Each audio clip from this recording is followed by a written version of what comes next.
I'll turn it back over to my good friend from Texas. My friend from Pennsylvania makes a great deal of sense, and I can't help but observe the utter hypocrisy of, with all due respect, so many of our colleagues on this side of the aisle in both the so-called upper chamber and the so-called People's House.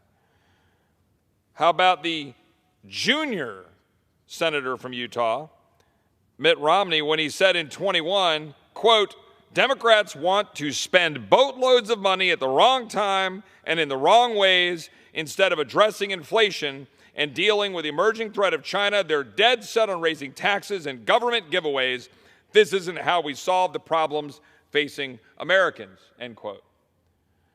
Well, the junior senator from Utah just supported this monstrosity, opposed, I believe, the senior senator from Utah in the election this year, the senior senator from Utah being the one who is trying to stop this monstrosity today.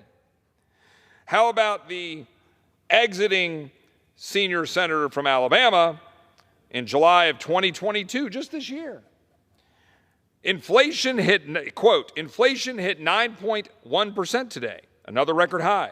This is devastating news for millions of hardworking Americans. The Biden administration remains remiss in getting inflation under control. Passing another massive tax and spend bill would be a mistake we cannot afford, end quote. Well, here's the problem with Republicans, with all due respect to Republicans, is that they love to use the phrase tax and spend. But my Republican colleagues who oppose tax increases, which I generally do as well, sure have no problem with spend and spend.